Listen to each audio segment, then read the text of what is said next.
Pro wrestling fanatics, welcome back to another hot topic episode of the 10 Count. As always, I am that AEW WrestleMania Richard Bronson Vickery, joined on the other side of the screen by the man in the know. He's the man where all the pros go to get their stories out there, Mr. John Poz. Welcome back to the show, brother. RBV, thank you. Yes, sir. Great to be back with you as we sit here and record a beautiful Saturday morning here on our neck of the woods, the where the world runs, Eastern Time Zone.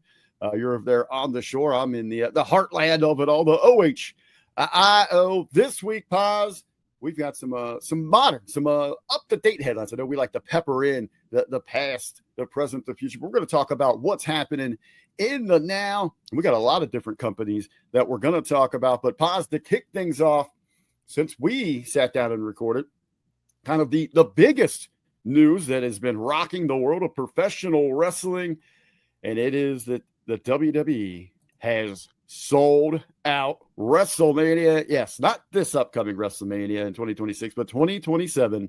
The showcase of the Immortals will be heading over to the desert, Saudi Arabia. Poz, what was your initial reaction as the story broke?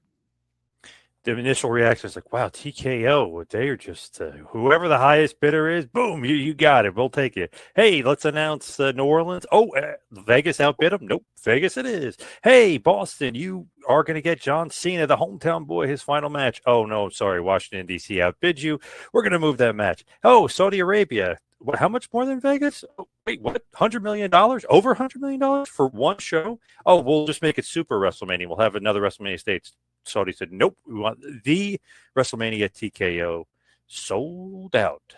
NWO sold out style. Eric Bischoff style sold out. But, I mean, they're a publicly traded company. They're out for the almighty dollar. They're out for the shareholders. They're out for the dollars and cents. So I guess it makes sense, and they really just wanted to go in for the dollar. And I mean, what can you say? I wasn't going to Vegas anyway this year because it's way too much money. I'm definitely not going to Saudi Arabia because it's way too much money.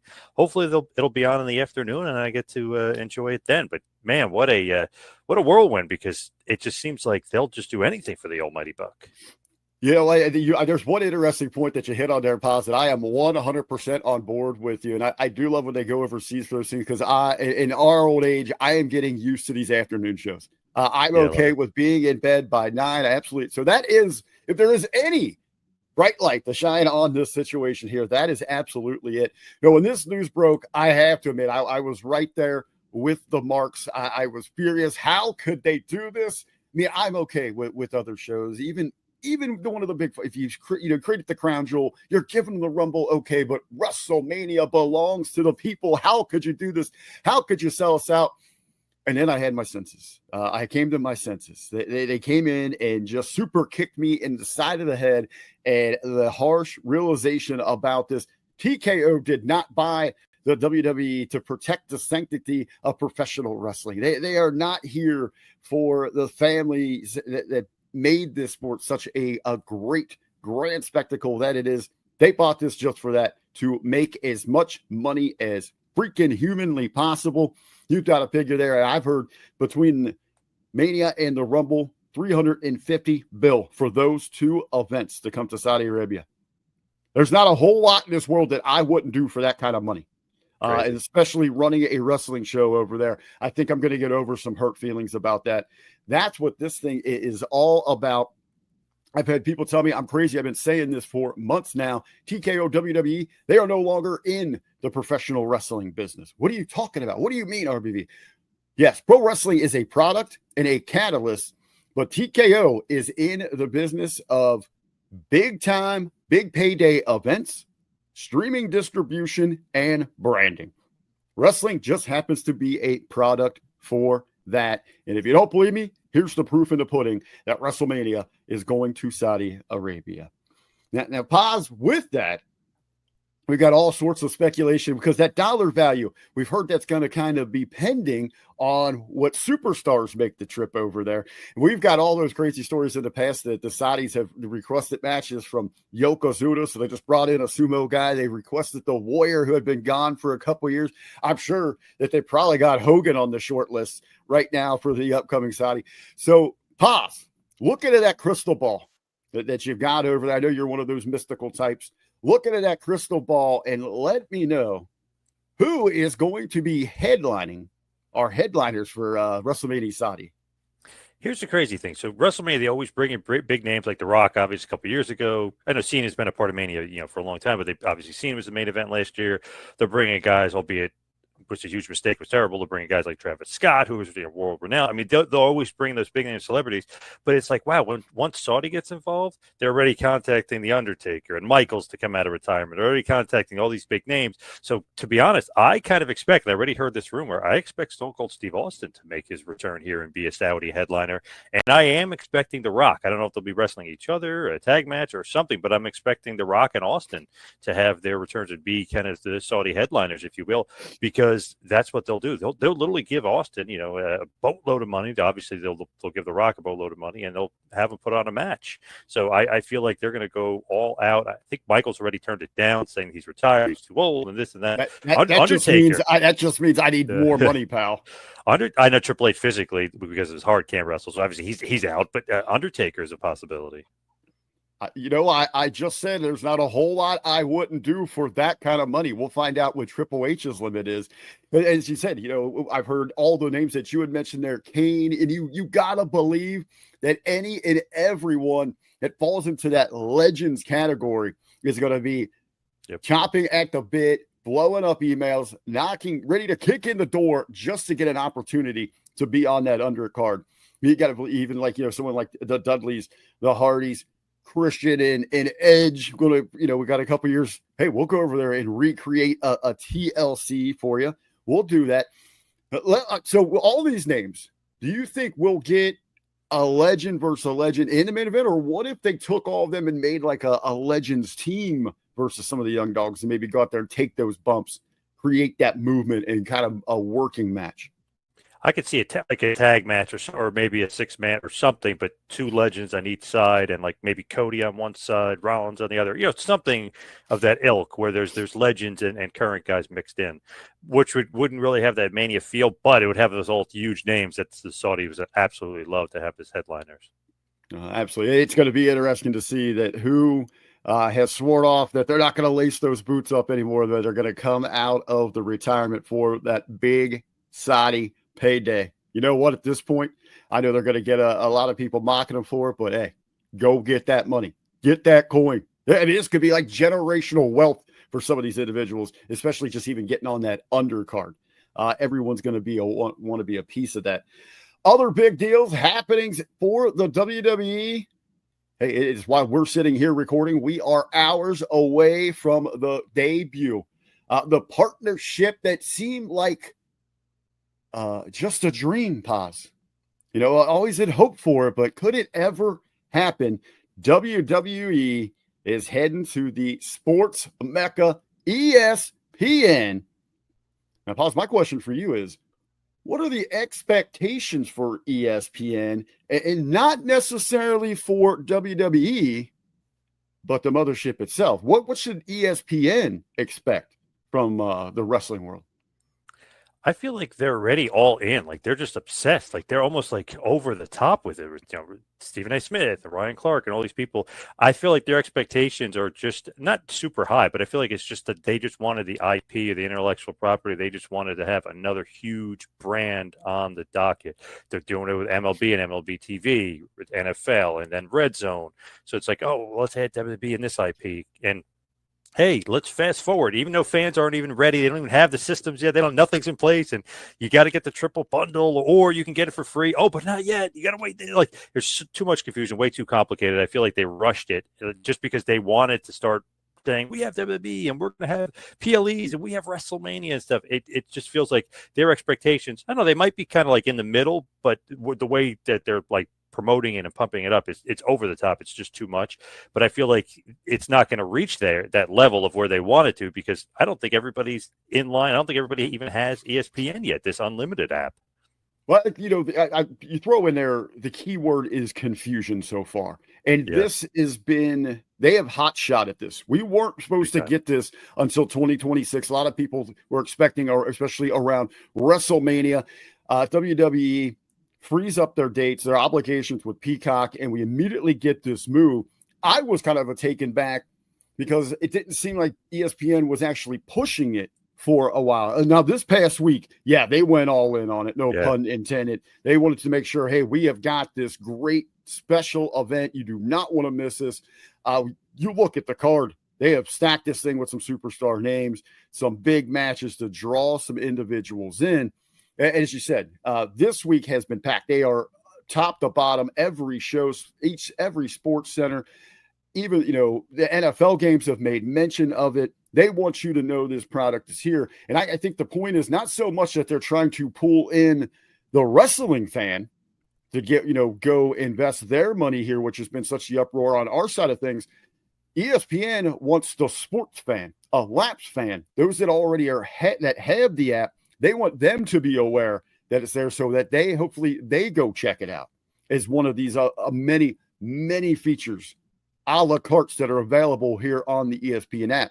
But when we talk about that confusion, right now there is the thing, well, if you have a Spectrum or different providers, YouTube TV, that you'll be able to access the ESPN app as part already of what your payment plan is.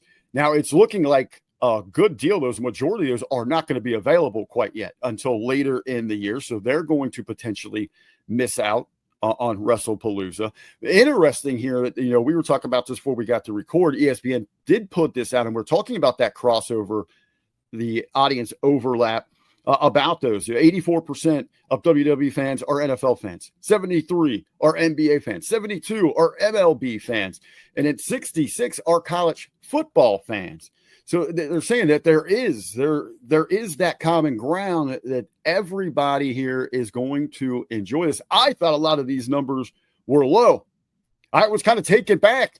Like, are we living in a world now of professional wrestling where are we that nerdy now? We're just paying attention to Dungeons and Dragons and comic books and not real sports? Possible. It's definitely possible nowadays. That's for sure. I almost feel like that number might be a little high, to be honest. I feel like less WWE fans like NFL and stuff and other sports, but maybe I still think with ESPN taking, putting out that numbers here, and really what they had paid for the WWE, a drop in a bucket to them. Like you said, they just want more a la carte on that menu that they're offering to get people over to the app. So we'll see a little bit of fade. Hey, people really might enjoy the spectacle of professional wrestling. It is a tremendous show. If you love that kind of energy, and that's what they're looking for, more events that are similar to that of the NFL, even regular season, but more so, like the Super Bowl, national championship, something like that. And if there's anything that WWE can do, it is production and big pops. And that's what they're bringing over with them. Definitely. Speaking of, we'll stay on business here, but we'll switch gears a little bit. In the WWE, we have got 2 championships, our top champions there. One held by Cody Rhodes, the other by Seth Rollins. Mr. Poz, I want to get your thoughts on this one. As in this world, making big deals with the Saudis, ESPN, everywhere they go, Netflix. Which one of our champs is best for business there? Easy for me anyway. Cody Rhodes by a country mile over Seth. Okay. Seth is not really a draw. I don't know if maybe he's necessarily good for business just as far as being that heel that the top baby faces like Punk and Reigns can work with, but he is the Triple H, if you will. He's the guy that works with the guy. He's not the draw. He's the guy that works with the draw. So he's not really good for business in that sense, but he is good because he's good in the ring. He can kind of carry a feud. He can generate some heat and make people want to pay for him to get beat up. So in essence, that is good for business in a certain aspect, but Cody is like the workhorse here. He's the guy that draws the money. He's the guy that sells a ton of merch. He's the guy that sold $1 million in merch in 3 days or whatever it was at WrestleMania last year. Or I think, the year before. So, but it was just crazy, just the amount of business that he generates and how he's great for business. Because even when people said, "Oh, it was a bad title run, it was generic, it was too predictable," after he beat Roman Reigns, business did nothing but go up. So it's like, okay, maybe that's all true, but obviously everybody want to pay to see Cody win and beat all these guys, and to pay for his autograph and all, everything else, pay for his weight belt and everything, all his merch. So Cody by far is best for business and usually generates pretty good business when he's champ. He proved it in the past, and hopefully he's going to prove it again. Also, the The most positive thing about Seth Rollins is that he does have one of those you want to see, but you will pay to see him get punched in the face. That is his greatest draw. Rollins is a workhorse. He's going to go out there, give you his top effort night in, night out. He doesn't miss a lot of time. I know he's had some of those extended injuries, but he's quick to get back. He doesn't seem to, when he is fine, to take a lot of time away. So that is a positive for him. You make the comparison to Triple H. I've made that in the past. On paper, incredible resumes. Looks amazing, but not really a game changer. Misses that it factor. On the other side with Cody Rhodes, and he took that long road, no pun intended there, and he did it the right way to go out there, that grassroots, really touch and connect with the people. And his greatest attribute, which is damn near impossible to match in today's professional wrestling scene, is that he can actually get over as a true babyface. And it is that connection with the audience, being able to move the merch, tell the stories, and he is so good when it comes to going out on that PR trail. Very personable, great charisma about him. So, yeah, Cody Rhodes, absolutely best for business there. I wish, though, is that graphic there, I wish you had like a good Seth Rollins impression, because it looks like he's just joining there on the screen there with that. Oh, yeah, yeah. Yeah, you're right. That's true. Like, perfect, yeah. Yeah, so let's switch a little gears, and we'll make that smooth transition into, all of these big events for WWE are going to be coming from ESPN, our PLEs. Well, on the other side of things, AEW has announced a big deal recently where it's HBO Max, correct, that they're going to be having their pay-per-views, PLEs, available through their streaming service.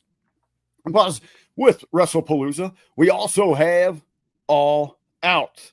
Let's talk a little bit about the strategies, the successes, the failures behind WWE versus AEW PLEs, pay-per-views, if you will. It is interesting. It's going to be $40 on Max. So obviously you pay $10 a month for Max, and then you buy for $40. You're saving $10 essentially in pay-per-view, but you are also paying $10 a month to have Max. I know you're watching Sopranos and The Wire and everything else. So that's just a little interesting little wrinkle in it, if you will. You basically, if you want to order it and you have Max, I would obviously order the pay-per-view on Max and not spend an extra $50 because you're already paying the $10 to have Max. So just order it on Max if you have it for $40. But it is interesting with All Out. I just think that it's not, I don't know. I'm not interested in it really. It doesn't intrigue me. I know a lot of AEW fans were loving it and kind of pump it up. I'm not feeling it at all, to be honest. I'm way more interested, I would say, in WrestlePalooza than I would be in All Out. Well, with the strategies, I mean, that is the easiest one because we are right now in that moment, and it is.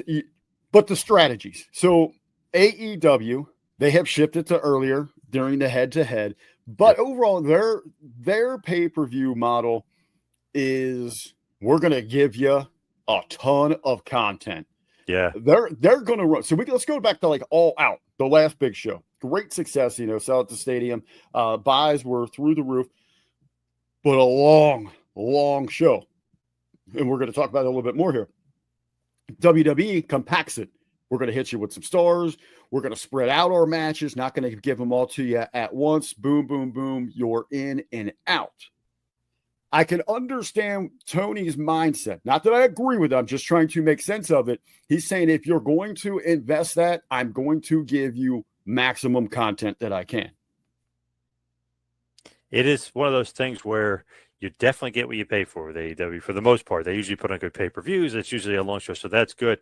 I like the WWE thing because you do spread it out more. And AEW already, people are like, well, what could be the main event for the next show? Like they don't have, you know what I mean? They don't have like the next thing. WWE, they got so much things where they just kind of almost maybe spread it out too long or too much. But I feel like you can do, and they only have 5 matches, which means that Saturday night's main event, they could have 5. I like that strategy a lot more. And I got to be honest, I can't sit through 5 hours. That's just crazy. And that one show went 7 hours. Can't do it.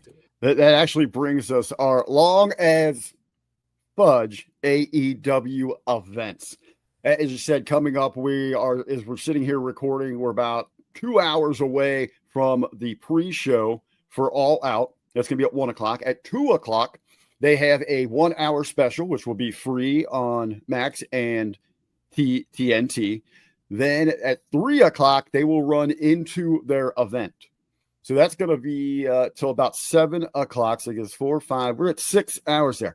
They are going to overrun this just like they did All In to kind of counter program WWE start.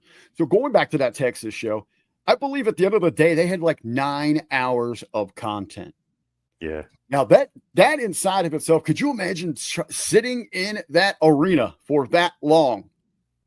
I'll give that crowd. They seemed pretty energized, but to me, what a commitment, an exhausting commitment. Way too long. Just completely zap the crowd. It's terrible. Way too long. Could never do that. Never sit through that. No way. It's too long.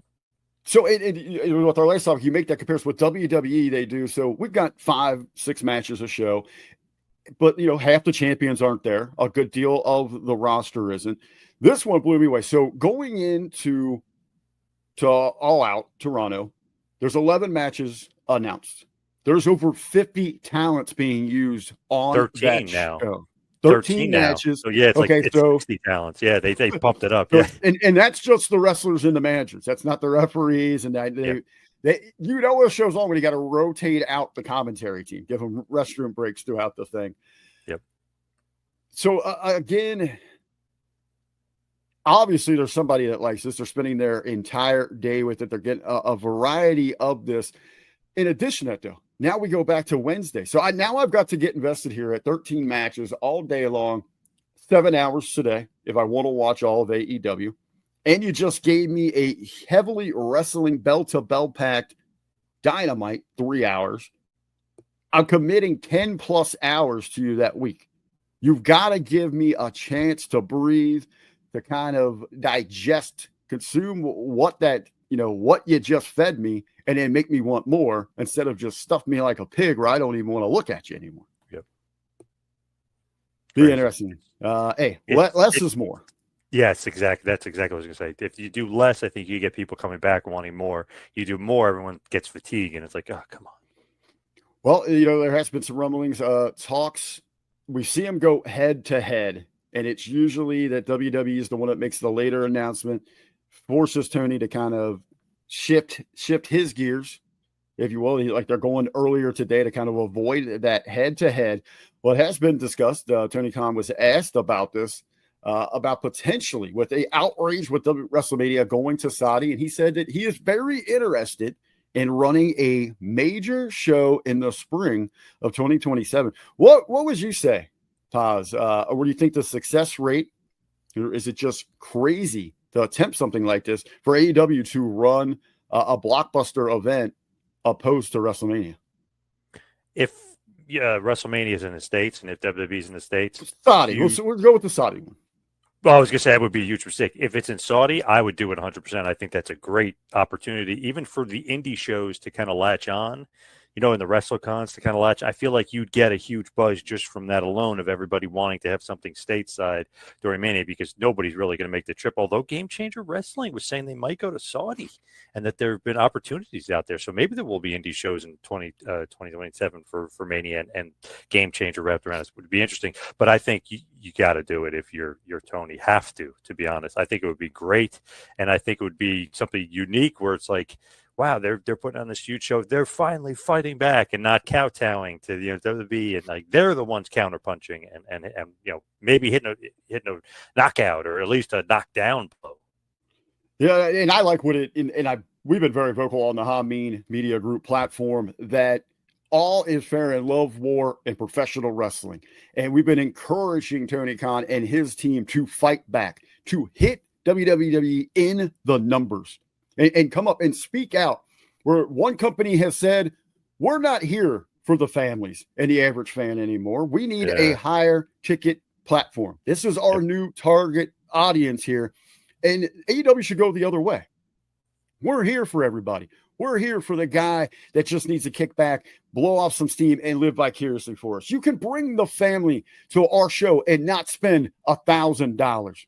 We have got you covered on that. This is for the wrestling fan. And if they want to sell out what we know is your show, WrestleMania, to the Saudis, then we're going to pick up the slack for you. Go to New York City, maybe the UK, one of them, because you could draw there as well. I think those are great travel destinations for a lot of the wrestling fans. Put together some packages, put together the conventions, invite the indie promotions over, and throw truly a fan festival and celebration of professional wrestling, and try to just stick it right there to WWE and all that they're doing. Yep. That might have been a hit here on our next topic here, but I know you've got some deeper, wiser words, Poz, for him here. Give this guy, Mr. Tony Khan, give him one good piece of advice for professional wrestling right now. I would, and even kind of piggyback on that, and I was thinking about this, I would even go as far as to say, like, he actually came out and said they're very fan-friendly and whatever. I would even, like, kind of make it a campaign. You know, WWE would do those corny campaigns, get the F out and stuff like that. They should do, like, a commercial, little 30-second, 15-second campaign, and like fan friendly, but can include their stars in it, but like do a package or do some sort of commercial, do some sort of campaign where you're promoting that you 4 tickets and you can come to the show and we're family friendly, and hey, and the other guys are charging you $200 pop and you're sitting in the nosebleed, like some sort of kind of jokey campaign, not necessarily attacking WWE, but really kind of bring to the forefront that you guys are more fan friendly and you can attract more fans to your shows because they can afford it, because they're not millionaires that WWE thinks they are, and they're not making Vince McMahon look like baby faces like Mark Shapiro is. Stuff like that. Like you gotta do something like that. I think that would be cool. But you know what? Luckily, Poz, you are sitting here in the studio with one of the great marketing minds of professional wrestling right here. So I've got a campaign for you. Like you had mentioned, get the F out. What we're going to do is AEW is going to give a big FU to the WWE. But that FU stands that wrestling is for us. FU for us. AEW is for us, the people. Now, if I had an opportunity to sit down with Mr. Khan, I'd look him right in the eye wholeheartedly, so sincerely, and let him know, Tony, you have the opportunity to be the savior of professional wrestling. Yes, you, sir. You hold all the power, and it could change the entire game. And if you love wrestling like you claim you do, please, sir,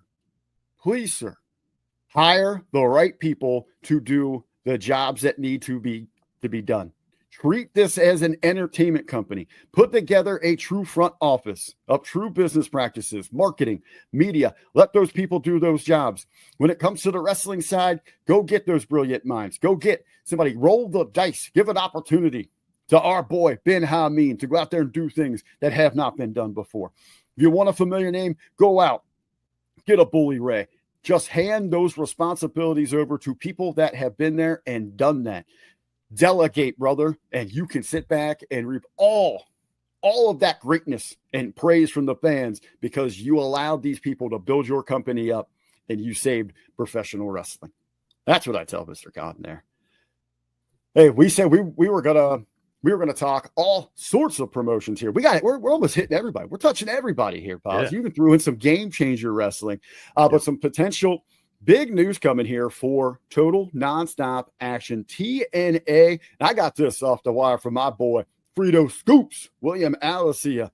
And he says this damn deal is about done. This is TNA to the CW. That's a big, big deal for TNA, Poz. No doubt helped out by WWE and NXT and that relationship and them being able to do that. But yet this is great for TNA. If it does indeed go down, it looks like it should and hopefully does. I feel like nothing but home run for them. Really finally been dying to get on the network, and CW is a damn good one. So finally, TNA has possibly landed this deal for, basically the first time of a major company since they basically were on Spike. Well, I was going to say, actually, this kind of makes sense playing along. You got NXT and TNA, a special PLE. So it is confirmed internally is what we're getting those reports. And that would kind of spin off into the TNA, the announcement of them getting their own time slot, their own spot there. CW, you talk about making some investments here. They're in with TKO, but we got some football. We got bull riding. Yeah. We got They're going all wrestling. in. Yep. Dude, they are like the redneck blue collar sports network over there, man. They have got you covered. We get 4 TNA. This would be massive open air station, huge reach for, home reach, their viewership. So really get out there. I think this would be bigger than any deal that they've had in the past. Yeah, minus Spike probably. Yeah. I mean, still just a cable, and Spike was rather small back then. So, I mean, your potential reach here is amazing. I'm still surprised with the CW demographic, a huge Hispanic reach audience that we haven't seen WWE try to get Triple N there. Hey, but who says they don't? Maybe we get 3 different promotions on there. But I would implore you, CW, if you get all this wrestling, bring back some Saturday morning wrestling. As I'm sitting here watching TV in the mornings, I'd love to have that that feeling of going back from Superstars and Challenge. Well, Poz, another great episode here on the 10 count. We're about to the finish line, brother, and you know what that means. It's time for the pop of the week. And I'm not gonna let you down. We were talking about a whole bunch of promotions, so I got one more to throw in there on this big episode that we just had. Keyword big here, brother. You saw this, the great for the Rock and Roll Express, Ricky Morton. He won the Battle Royal Championship over at Juggalo Championship Wrestling, of course, run by the Insane Clown Posse. Look at that belt. That's big time there, brother. Big time win for a big time legend, Mr. Ricky Morton. Hey, a little thing out there. If you ever can hear an interview with Ricky Morton, stop what you're doing and listen to it.